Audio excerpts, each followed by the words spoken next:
Hello everyone, K24 MR-S here. Sorry for the lack of uploads. It's because the one thing I make videos about is currently inoperable. But big things are coming. As you can see, car has a K24 A2 in it from a 2007 Acura TSX with a 2005 Honda Civic EP3 SI transmission. So 4.7 final drive. Is going to be terrible on the highway, but it will rip through the canyons. This at least hope. But car's been down for 8 months now or so, and it's emotionally weighing on me a little bit, but it'll all be worth it in the end. But I just figured to make an update video, show everybody what I've done so far. Nothing too crazy, just using the MAP mounts to get in. There's the transmission mount and the other transmission mount, I suppose. That bridge mount. And there's the firewall mount, obviously, which is a little bit tricky to see as I've packed some more stuff in here. And I've actually made a decent amount of progress. I've done pretty much everything I can do with my tools in my hands. It's literally just waiting for parts and more money a little bit. But yeah, I've got the shifters all hooked up here using the map bracket adapter. I didn't want to go through the process of changing the shifter and ripping the cables out of this thing and all that stuff. I'd rather just use the Toyota cables, and it feels pretty good. I'll go in the car in a minute and show you. I've also got the A and fuel line ready to go.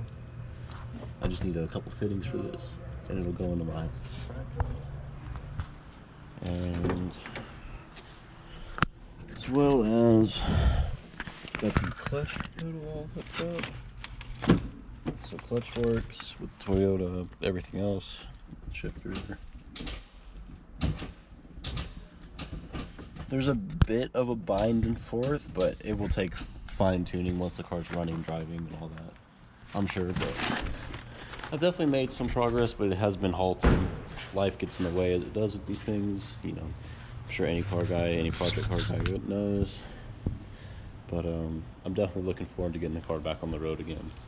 It has already been a very long time. But oh, and for anybody else who may be thinking about doing the swap, the alternator will hit the firewall a little bit, and you have one of two options: pound up the firewall with the hammer, or just make a little incision there for serviceability. So I went with that route. That way a lot of things are easier to change. I can actually access the PCV valve. It'll be much easier to change the water pump if I ever have to do that, as well as getting to the alternator. I'll be able to just pop that. It'll be a 15-minute job instead of potentially having to pull the motor out or something along those lines. But yeah, the car is coming along slowly. This is the list. Still a lot of things on it. I'm going to be going over the whole car though, doing the brakes, redoing the brakes, doing the suspension again. Going to go through all the bushings. I've gone through the bushings before, but they need to be re-greased and realigned, and these toe links are all seized up, so I'm going to have to open those up and get them all unseized. So that'll be fun.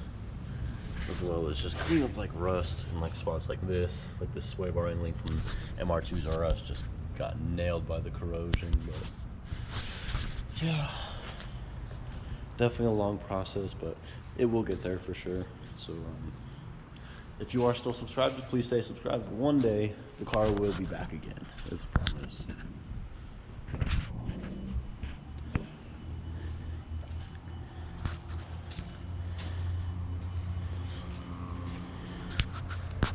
But until then, I will see you then.